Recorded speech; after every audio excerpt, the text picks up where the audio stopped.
Lately, hindi na ako nagbibigay yung sa mga taong, alam mo yun, nagsumisenyas-senyas ng atras ka sa sasakyan, yung mga ganyan, nag-guide-guide sa'yo pa atras.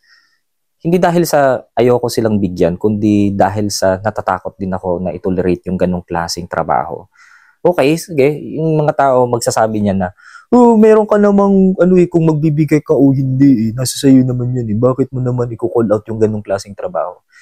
Unang-una sa lahat kasi hindi naman dahil kino-call out lang sila dahil hindi maganda yung kanilang trabaho pero delikado yung kanilang trabaho. At the same time, bagkos na makakatulong siya, parang hindi siya nakakatulong, mas nakaka-create siya ng disgrasya. Unang-una, yung sumisenyas, hindi naman talaga sila marunong mag-drive. Karamihan sa kanila, hindi man naman talaga nagda-drive or walang experience sa pagda-drive. That's the reason why they don't really know kung saan sila pupwesto.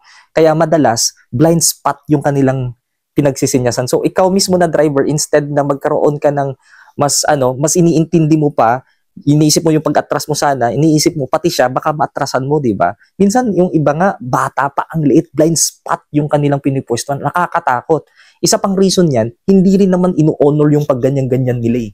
Hindi ino-honor ng ibang mga nagda-drive yan kasi iisipin mo kahit yung mga nagda-drive nung sa highway na ganyan tapos paatras ka ganun, hindi nga sila umihinto eh, kahit nagmaganon na sila hindi sila umihinto kasi wala naman silang authority to do that. That's the reason why hindi ino-honor ng ibang driver yun.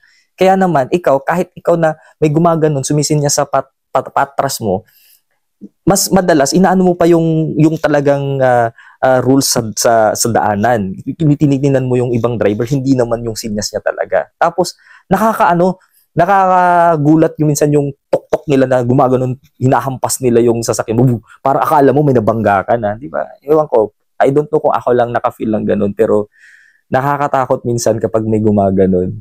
Although kaya mo namang magbigay, tumulong, pero as much as possible, wag na lang suminyas, bigyan mo na lang. Or better, wala na lang sanang gumaganon, di ba? Para sa akin lang yun. Anyway, share ko lang.